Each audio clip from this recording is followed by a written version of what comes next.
So, hello everybody. It's nice to meet you and welcome to the official podcast of African Records. So, African Record is a platform whereby which we are writing the stories of Africa written by Africans. We're not just waiting for outside country Europeans, people who have not lived in Africa and who did not experience our story to write our story for us. And we have our website, our platform where you can just go out, you can read some of the things that we've put there, some of the records, justice cases, and civic cases, even safety reports. You can always check that on our website. And today we'll be doing a podcast. We'll be discussing on the xenophobia in South Africa, which is one of the justice cases that has been published on our website. So with me, I have three persons who will be introducing themselves, and they'll be telling us something about them. So let's just go first. So Joshua, can you go first? Kindly introduce yourself. All right. It's nice being here. Yeah, I'm Joshua Olaoluwa. Yeah, I'm a digital communicator. I'm also a digital marketer. Yeah, so I specialized mainly in running digital advertising. Yes, I'm also a journalist. Yes, so I write press releases for organizations. Yeah.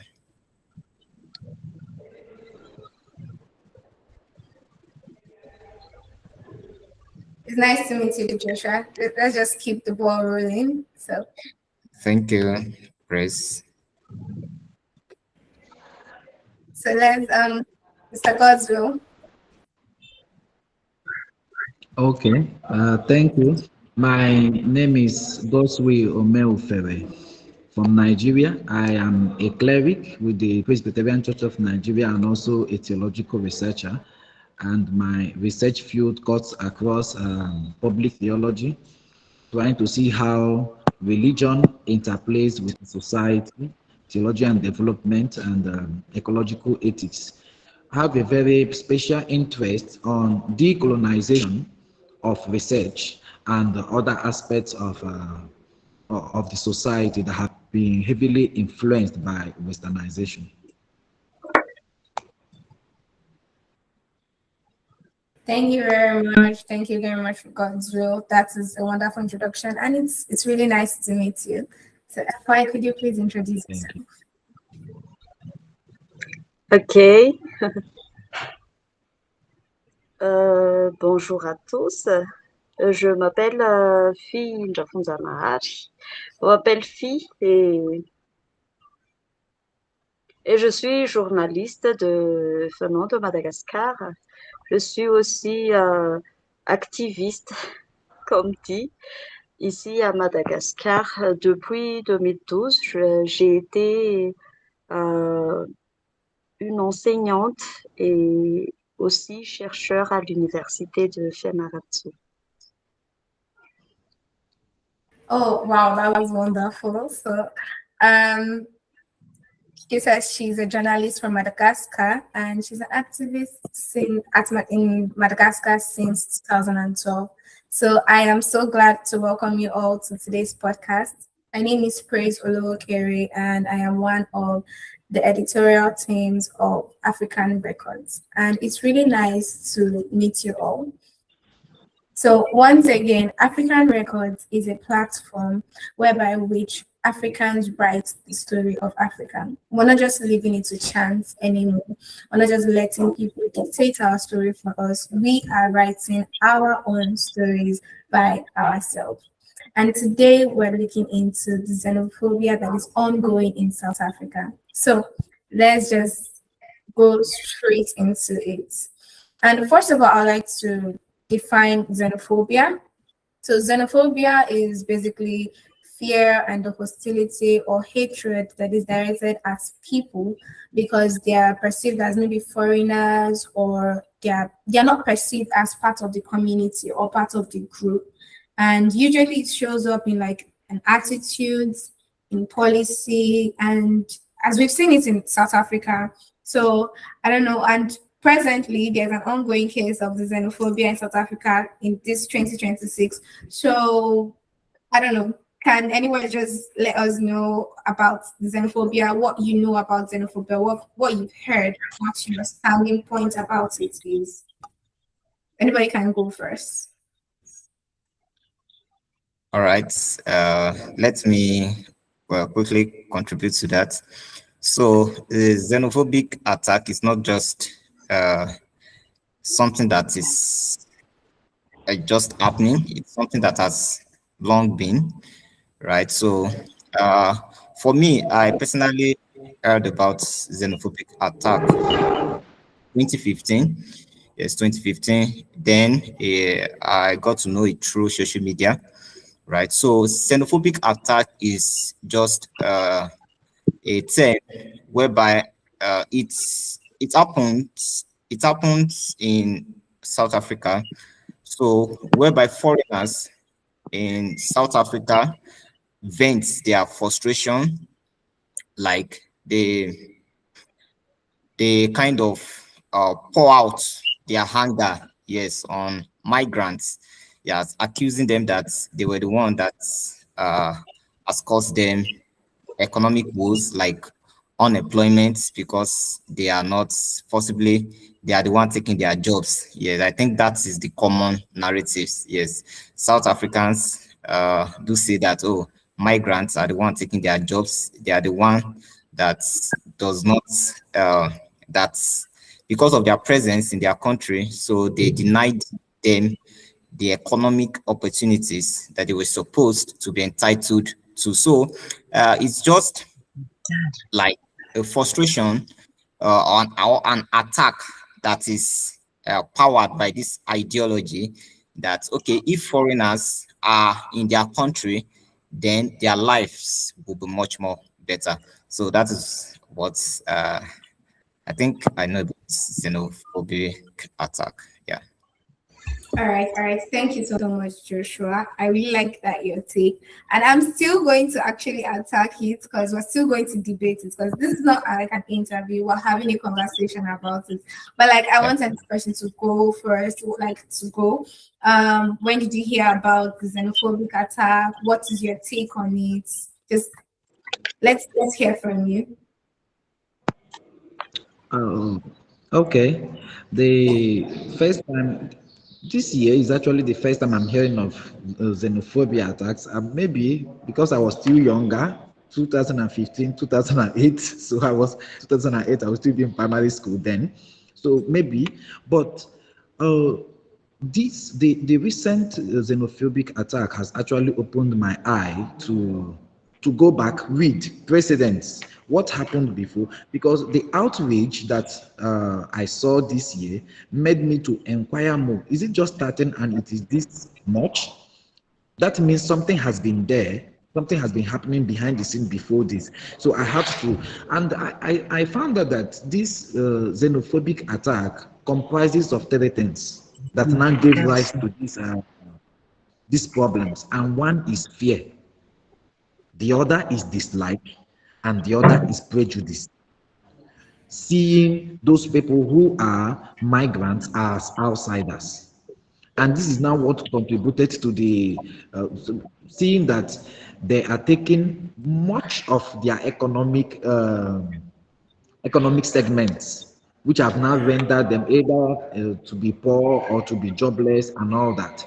So me hearing about xenophobic attack in 2026 gave me worry because of how high it was, how dangerous it was. So I haven't heard of about it only this year, but its occurrence this year had actually made me to look out for the precedents. All right. Thank you very much for that, your take. I think you have it on point in the sense of those are some of the things that have been sponsoring the xenophobic attack. It's basically fear, prejudice, and all of those things. So could we hear from you, FY? So when did you hear about the xenophobic attack? What is your take? Just your general overview about what's going on.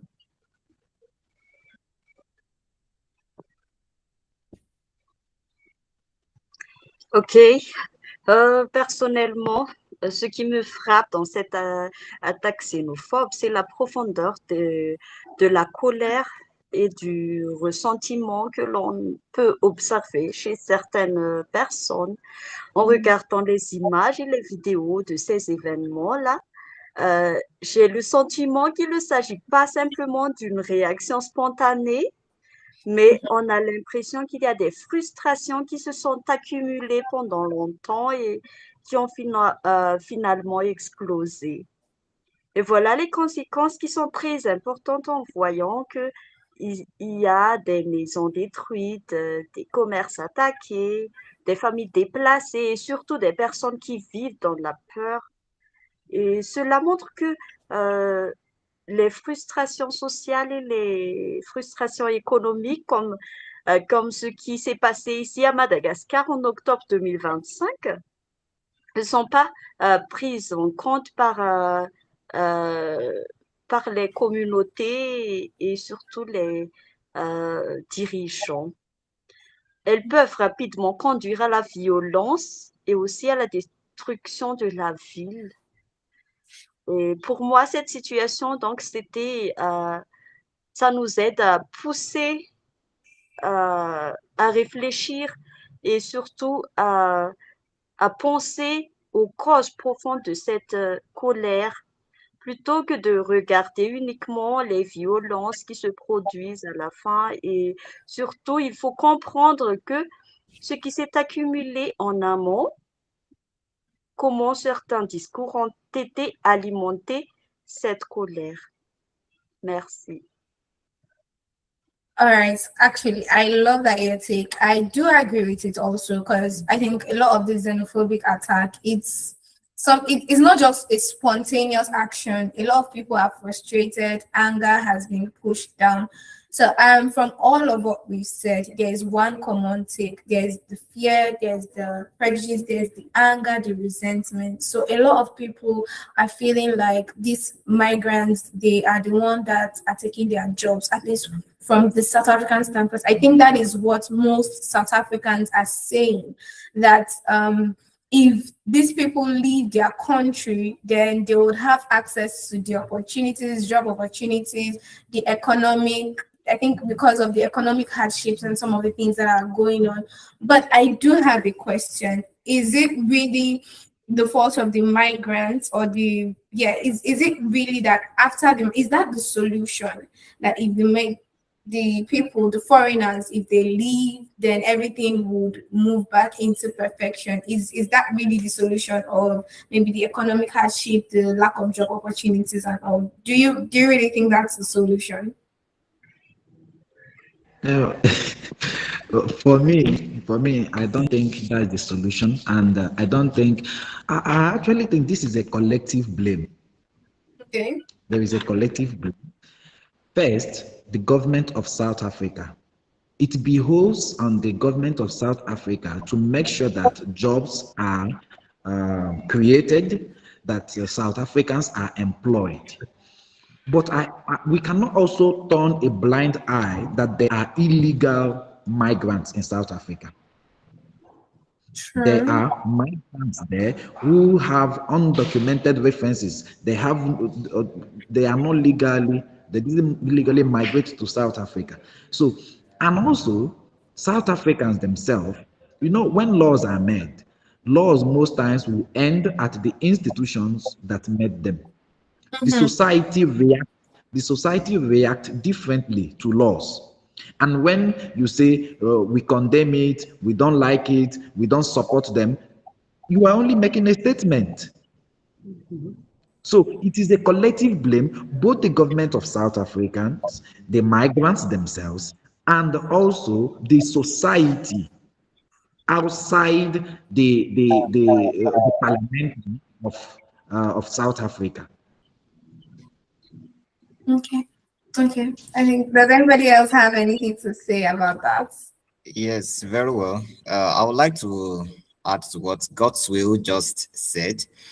Yeah, so before we can actually check or see if truly the migrants are the root cause of unemployment in South Africa, then we should we should look at uh we should look at the major problem, which is the South Africans are complaining that they have no jobs, and that it's the migrants taking their jobs, and so forth. So I think the root cause is that the those who owns like the largest economic stake in whites in South Africa, that is the whites, yes, should I say the white Africans in South Africa.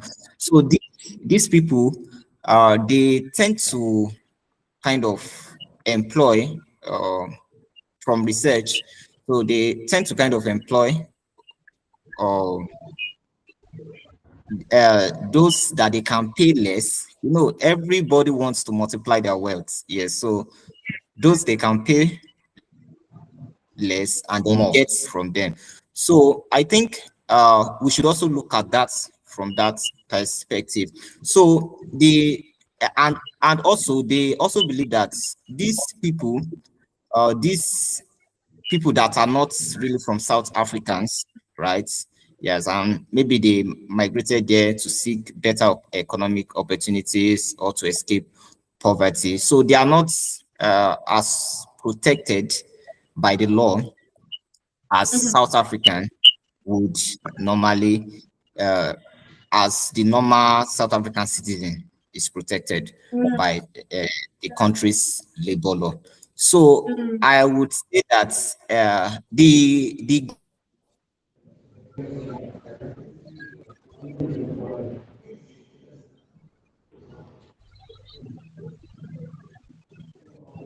I think his connection is off. It seems like his network has gone haywire. Now, Yeah. please let me add something. Mhm. I even think it is unrealistic to say I came into your country and my presence in your country made you unemployed. Yeah. I reason, how do you want to explain to somebody in another country that because of my presence, we should be looking at either there is well, let me not say that there is laziness or there is something, because for the employers of labor to prefer migrants to the owners of the land, it says something bigger than what we are seeing. Okay. Does it mean that South African citizens are not working well? Is it that there is no they have been employed before, but the employers of labor found out that they are not good at what they claim to do, so they prefer foreigners to this work, or they charge higher. Sometimes, all these things, sometimes, apart from being having a political undertone, they also have work ethics undertone. Because Yes. Yes. I am from Nigeria and I'm coming to South Africa and I'm ready to accept, okay, in Naira, I'm ready to accept 10,000 Naira for an hour work. And a South African is saying, I will accept 25,000 Naira for an hour work. Who do you think the employer of labor will take? It is the Nigerian. Who will you do the same thing that the South African is doing? So I think we should also go beyond looking at whose fault it is to looking at why is it that the employers of labor are not able to utilize the people in South Africa and they prefer foreigners. Mm. That is something that we need actually to look at. FID has anything to say like concerning this before I go on? Ok. Moi, je pense que il faut aussi parler des solutions, comme vous avez cité tout à l'heure, et surtout de l'avenir. Malgré cette gravité de cette situation, je crois qu'il y a encore de l'espoir. Et pour moi, la première solution est de s'attaquer aux causes profondes, qui est le chômage, les inégalités et aussi le sentiment d'exclusion. Mhm. Il faut donner aux jeunes des véritables opportunités d'éducation et surtout de formation et d'emploi, afin que leur frustration ne soit pas transformée en haine contre une autre communauté. Surtout les Nigériens, ils sont vraiment victimes. Et il y avait aussi deux entrepreneurs malagasy qui sont attaqués, d'après mes entretiens avec l'ambassadeur de Madagascar en Sud-Afrique. Il faut également aussi renforcer le dialogue entre les communautés et surtout euh, optimiser les jeunes sud-africains et les communautés migrantes pour qu'ils soient, pour qu'ils peuvent se rencontrer et travailler ensemble. Je crois que ce sont des durs travaux, mais euh, à cœur veillant, rien d'impossible, on dit. Deuxièmement, je pense que il faut aussi fortifier. Il faut aussi que la loi soit appliquée de manière égale pour tous et que soit les violences, les menaces et aussi les attaques contre les personnes en raison de leur nationalité ne deviennent pas, euh, ne restent pas impunies. Et surtout la protection des victimes et la responsabilité des auteurs Mhm. qui sont vraiment essentiels pour établir la confiance des entrepreneurs, pour qu'ils soient là-bas en utilisant leur capital dans l'économie sud-africaine. Voilà.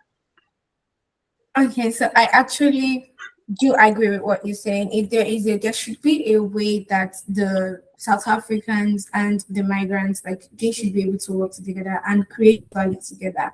And there should be a way that the victims should be protected. Because while we understand the cry of South Africans and what is going on, it is not really safe and nice that the victims are just going through all of this and there is no law that actually protects them. It's I think one of the saddening things for me is that it's blacks. Like we are all we're one continent. Well, I don't it's not a similar entity, but at least we're one continent. And I think everywhere you go, there are people, there are migrants everywhere. So different countries have like their own different migrants.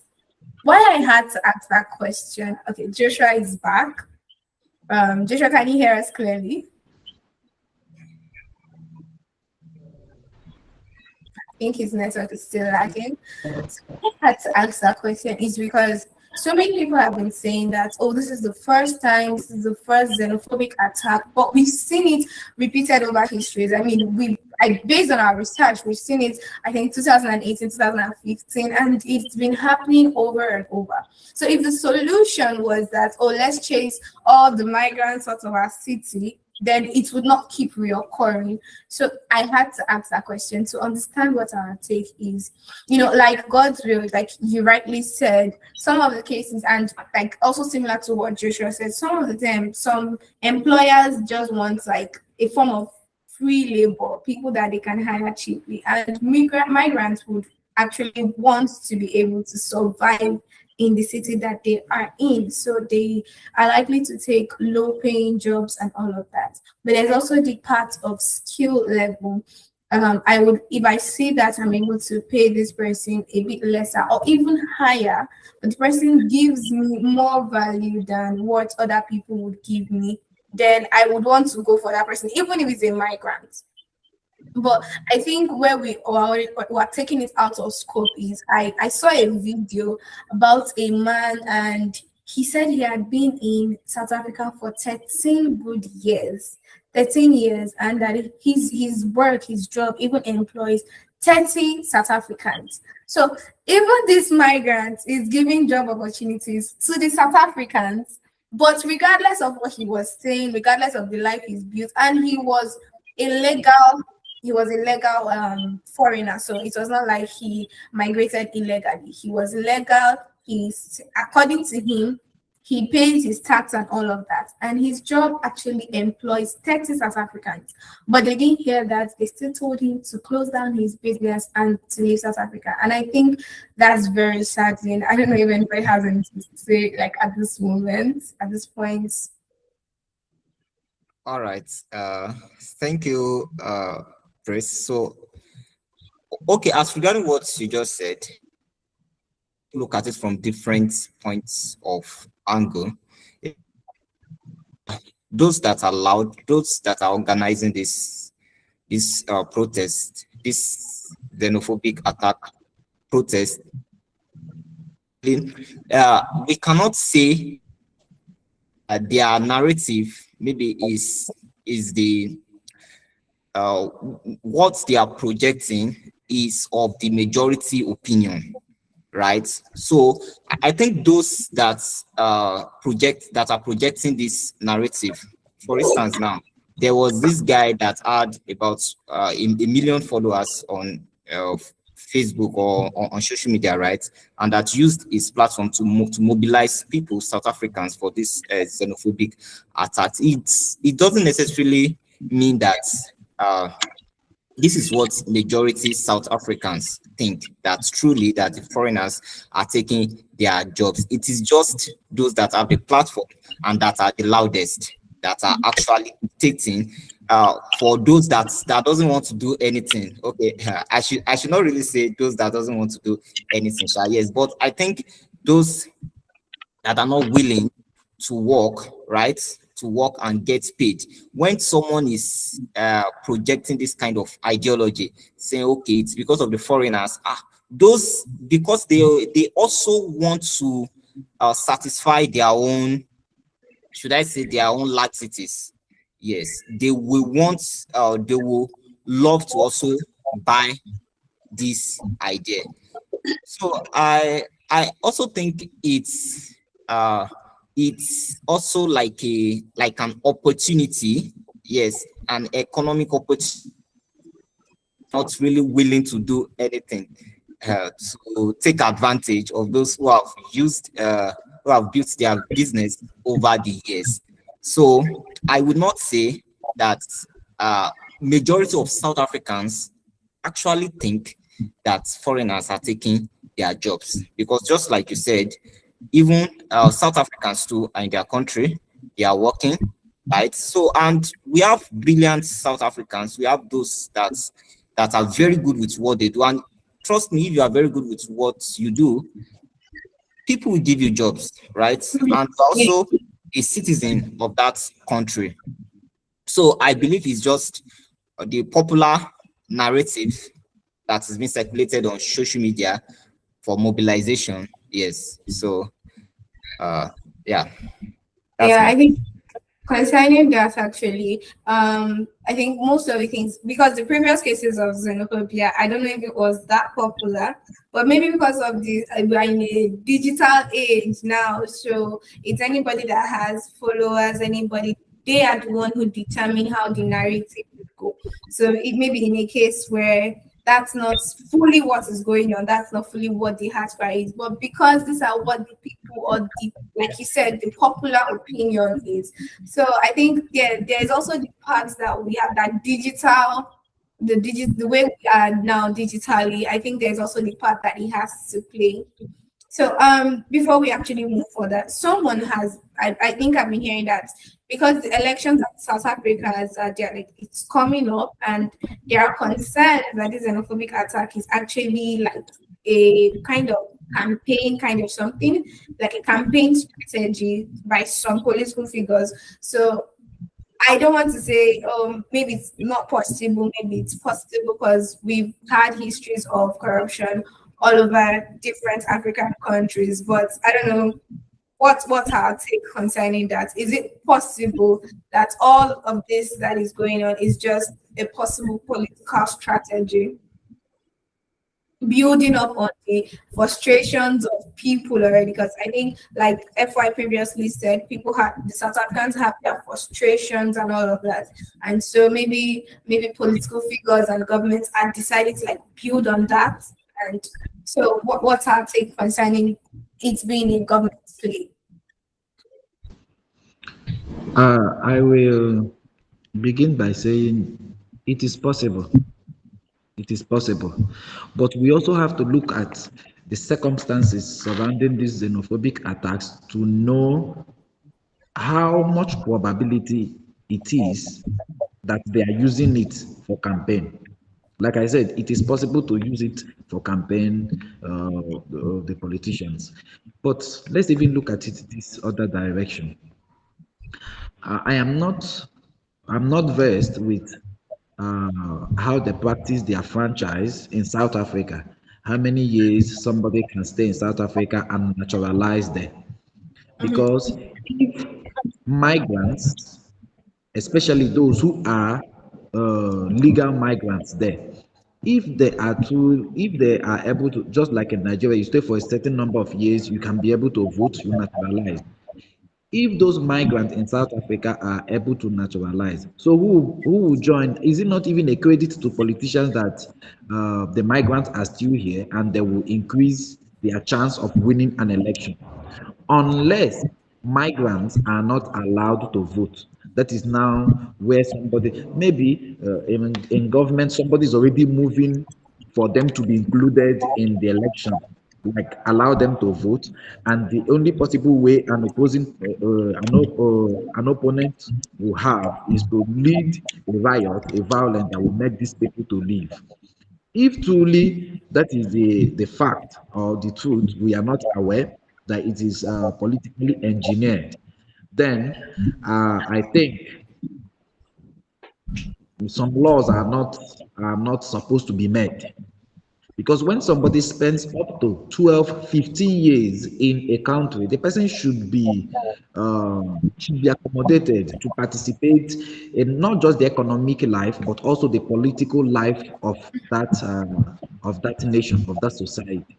So allowing the migrants to go back to their homes forcefully actually points to something connected to politics. Because if you had wanted them to go peacefully, you just make an announcement, give your reasons, give a newsletter, a memo or something. They will go quietly, just like we see in the Western world, in the US. They don't have problem with you. They just make it their laws, leave our country. It is now when the time they have given to you elapses, then they will have to use the police to chase you away or Mm-hmm. to, and most times, not even forcefully. But for this one to be forceful, to be urgent, means something is wrong somewhere and it may have a political connection. It is very possible that it would have a political connection. Because tying back to the people that have spent years, if it's that they were only attacking people that were illegal, I feel like that's a different kind of scenario. But not just the illegal people, people that have become legal, people that have legal passports, like the man I mentioned previously, they're still attacking it. So it is. I do agree with you. It is possible that there is a very, very legal ground. So I think I want everybody to comment on this because one of what bothers me is the fact that, like I mentioned it before, is blacks against blacks, like Africans against Africans. And what do you think this means for like the African as a whole continent? Because we're being divided against ourselves already. And um we are just building our connections as one, and already this is happening. And this can lead, I believe this can lead to a trigger action where maybe another country decides like, oh, you're chasing our people, we too will chase your people from on here. So what do you think just this all this that's going on means to like the African continent as a whole?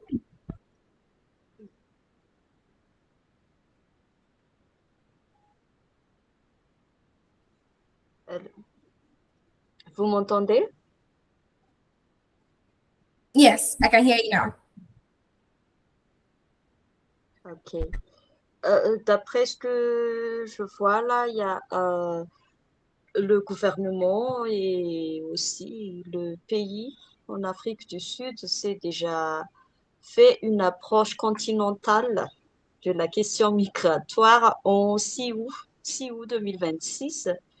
Le ministre sud-africain même des relations internationales et de la coopération, Ronald la MOLA a déjà défendu la position lors d'un un point de presse qui est consacré aux préparatifs du 46e sommet de la communauté de développement de l'Afrique australe, qui est le SADC.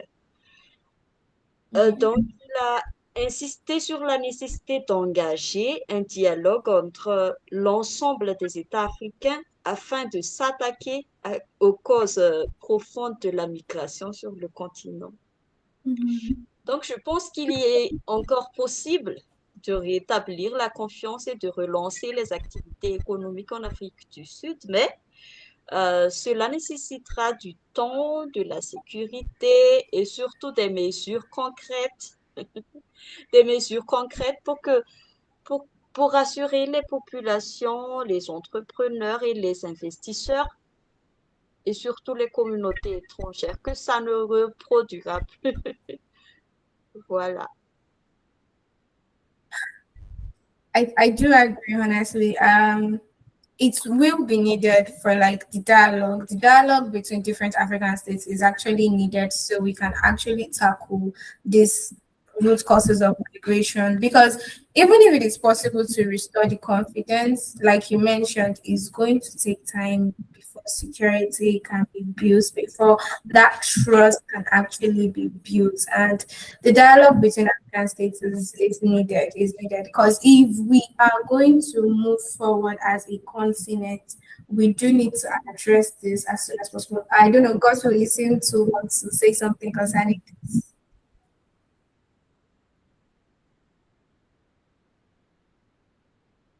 Oh, you're currently muted, so I can't hear you. Just a little disagreement on what you said that about the yes, I agree that it may have a political undertone, the xenophobic attack, and you mentioned that if it was actually that they want these people, the illegal ones to go, they will also lead the. Why are they also attacking the legal migrants?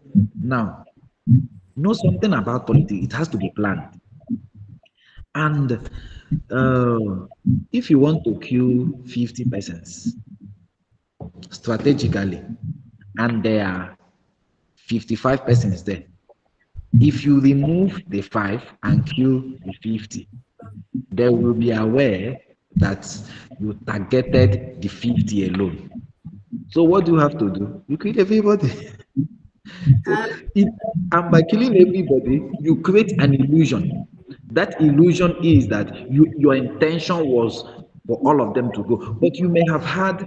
They will discuss it and say, if we remove only those who are illegal, these people will come after. They will know it is. So let us just, we don't care, let everybody go. Let us just pretend we are fighting against everybody. So they will create that illusion and make you to now start thinking, okay, it's against everybody. But in their mind, their intention may just be for the illegal ones. And you know, when if there are immigration laws, if there are immigration laws, I don't think if it is in place there, and if they have one, that means it is not functional. So for them to achieve their purpose, whatever plan that they are having has to be holistic. It has to involve both the legal and the illegal one. If you single out any category, it will be there will be segregation. But now, I think that the M has been achieved. There is no suspicion anywhere because everybody is involved.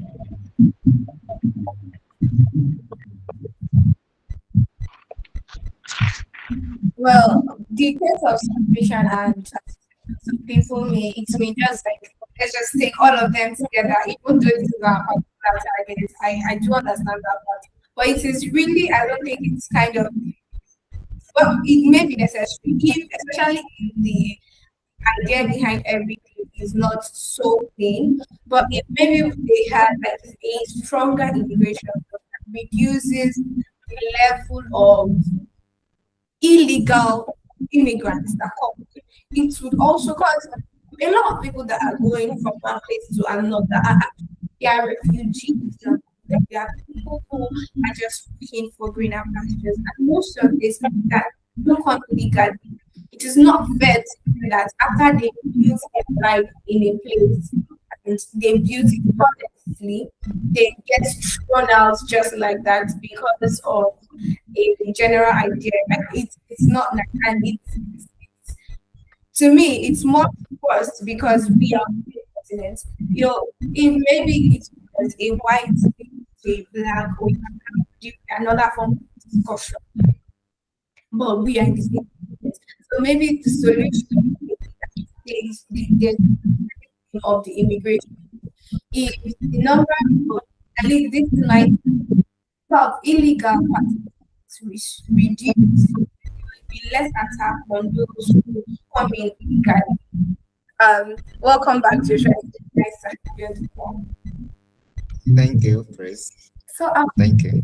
is fast paced, and Joshua, I would like you to comment on this. I think that's FY before. So I would like you to also comment. What do you think this generally means for the whole African continent? Because it's Africans against Africans, and FI has already said it's mentioned that it's possible to restore back the unity of the Africans, but it doesn't help here to hear your opinion. All right. So what this means for Africans generally, it's just like FY said, right? So it creates disunity. For instance, now many of those that have to move out of South Africa.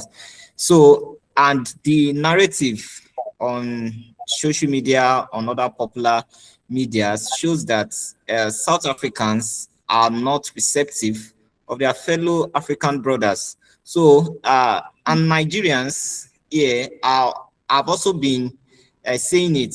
In fact, we should remember this recent case of this musician, this South African musician, I think Tyler, something like that, that was kind of that was campaigned against not to come and perform in Lagos. Yeah, because of the hostility in South Africa. So like that, people are going to take sides, right? People are going to defend their own brothers, right, against others. So it leads to disintegration and disunity, and it doesn't help to project that common African identity. So if one is against the other in his own country, then the other we assume that, oh, since you guys are against us, then we don't care about you too. So you guys can go to hell.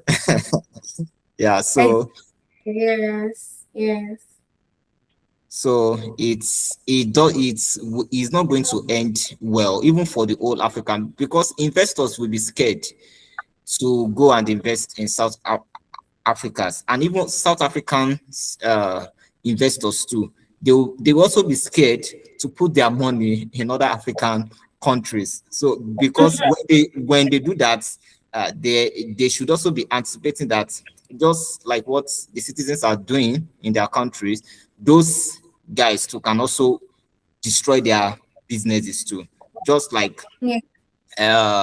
the narrative that is being popularized now against MTN Nigeria. So it's going to lead to economic destabilizations too for both sides.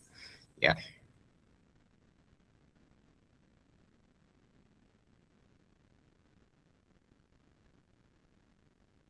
I agree. Something needs to be done urgently, or else the African continent, only God knows what our future holds. So we are rounding off already. It's been really wonderful talking to us also. I don't know if any one of us has anything to say, just like to round up closing points. So each of us can. Yes, I have something to say, and especially for everybody, listeners, lawmakers, all that I think we should begin by being more careful about the language we use and the information we share. Because of the media rhetoric, and how fast this thing, something can be a rumor, but in the next 5 minutes, it's all over social media. And people are forced to believe that. Only a little percentage of the people who see that and will go back to verify. Most people, in fact, the South African government came out and gave a speech. One of the ministers gave a speech and was saying that some of the videos that were shared this year were videos from previous years. And these videos were shared to incite more violence, to incite more anger from this other. So it means that the damage that was done this year may have been exaggerated. Because Okay. most videos don't have the date and the time the thing happened. It's just the video, just like that.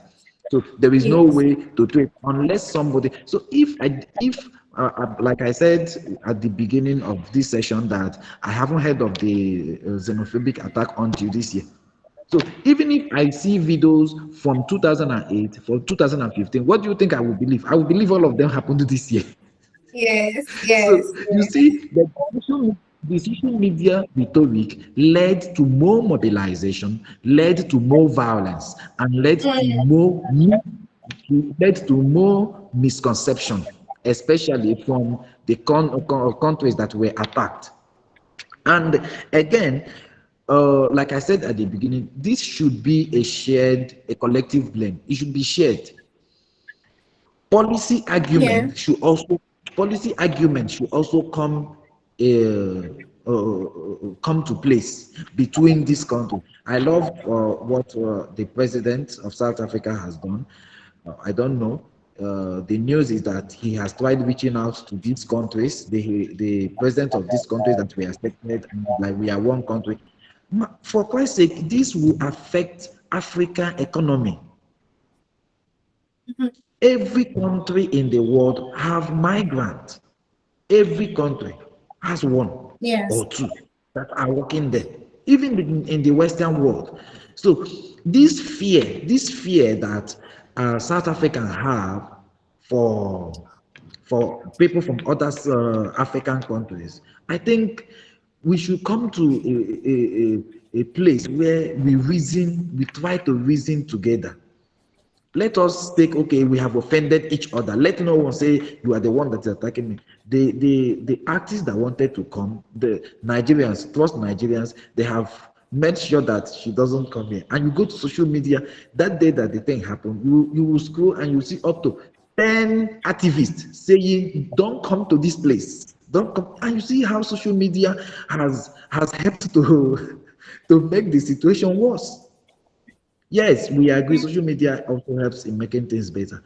But in this incident, it has skyrocketed the whole incident, the result, how people perceive it, and all that. So people should try to verify information better because at the end of the day, nobody will ask who shared the information, but they think everybody will be concerned with what really happened, not about who shared it. Thank you. Appreciate it. Thank you very much for that, Rosa. Thank you.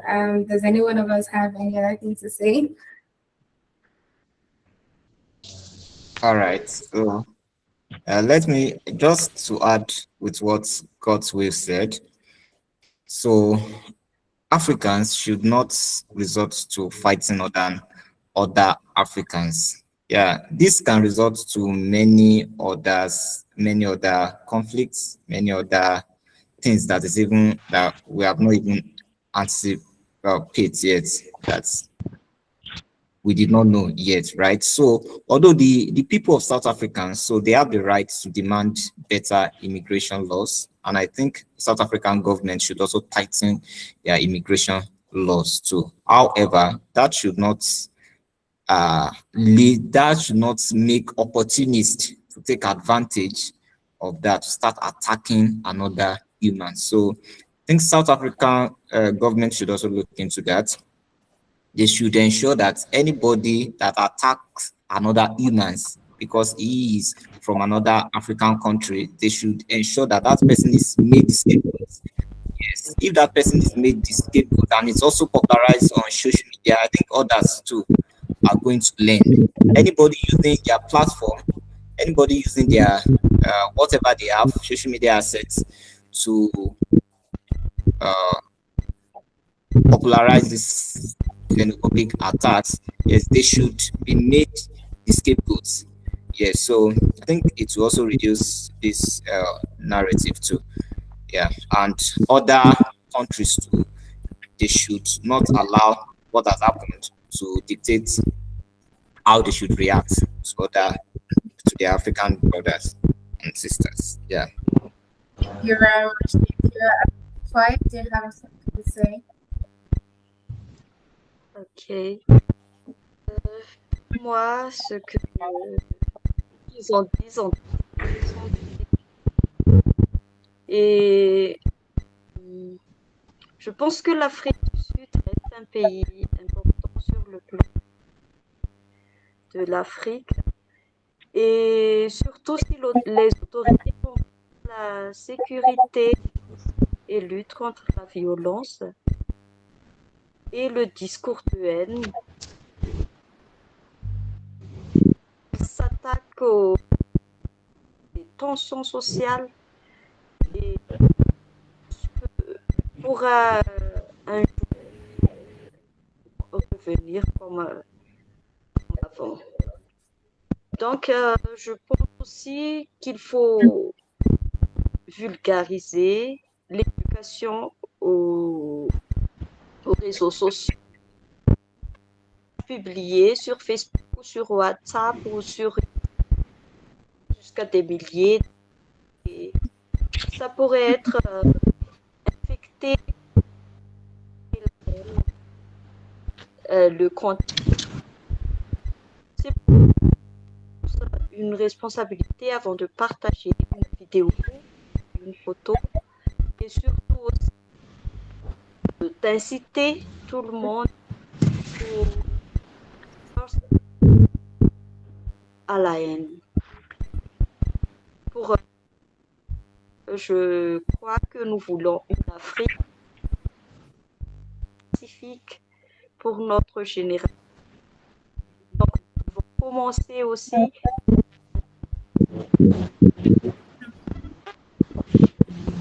aujourd'hui. Merci.